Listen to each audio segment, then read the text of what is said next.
When she would serenade the postman. What did you sing him? What did you sing the postman? Buttons and bows. Buttons and bows. Yeah. I'm sure he enjoyed it. I remember this. I've been told.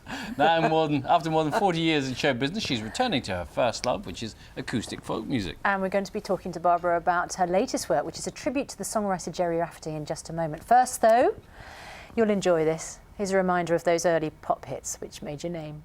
Makes you wonder why they had you standing back to back. We're not talking to each other at the time. No, that's not true at all. I think it was to emphasise the height difference. Or maybe to distract slightly from it. I have no idea. She's a little lady, isn't I think she, everybody thought that Elaine was a normal height and I was 6'3", but it was only when I worked with Lily Savage they realised the truth, you know. The hair was great in those days, wasn't it? Eh? It just embarrasses me. Does it? Yeah, it does.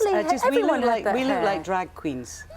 We just look like drag queens. But anyway, people love it, you know, so why would I want to spoil their morning? Yes. Yeah. Now you're back down to earth, so to speak, in a more natural setting. Yeah, it's my natural environment, you know, really.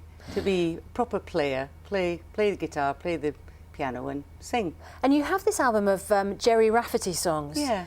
Now, I remember Baker Street. It's one of my all-time favourite songs with that beautiful sax in it. Yeah. You have done that song on your new album in a slightly different way, haven't you? Firstly, why did you want to do Gerry Rafferty songs? Gerry Rafferty was a very, very good friend of mine, and I knew him from my early 20s. We were great friends, and we all met on the folk scene in Scotland. Did you meet through Billy Connolly?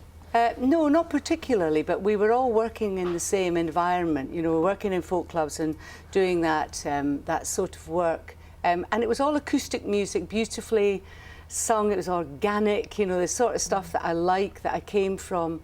And Gerry went on to massive success, of course, with things like Baker Street, early 80s. He was massive, and stuck in the middle before that with the Steelers Wheel.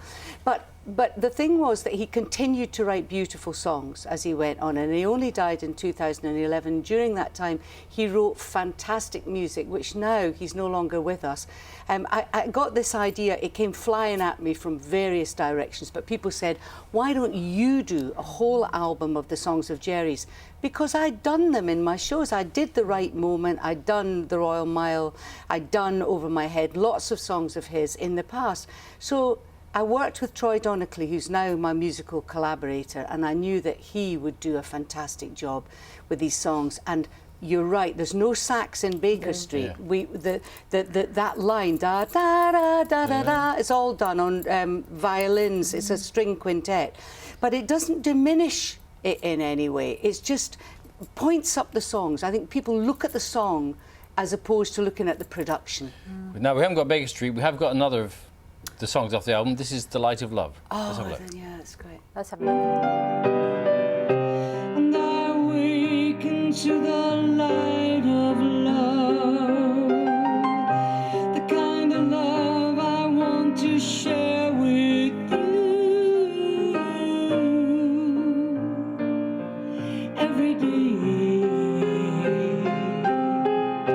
We'll make a promise on this night of love.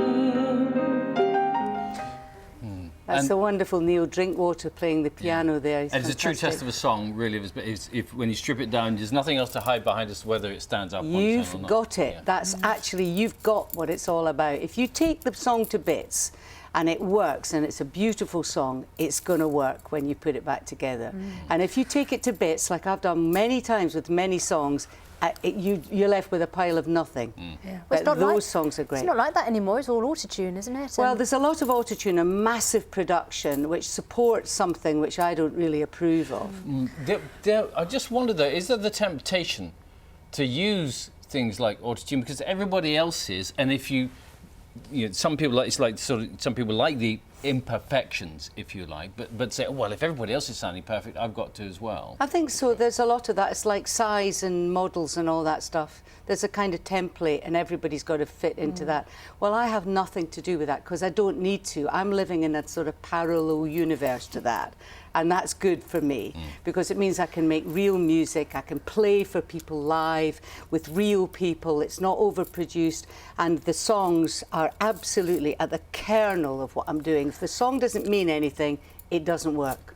We were just talking about the compatibility gene and how successful relationships are formed. You have been in your marriage for 29 years, which is an extraordinary testament to what works in a relationship. But so what's the secret of your success? For me, I think it's because I didn't get married till I was in my 30s.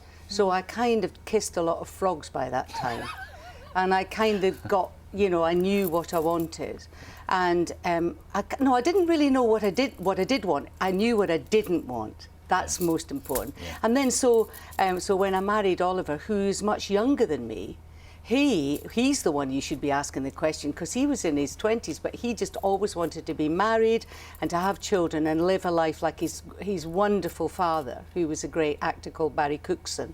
And he was a fantastic man. So, yeah, I mean, it's great. I think you've just got to stick at it and talk to each other. If you don't talk, you've had it.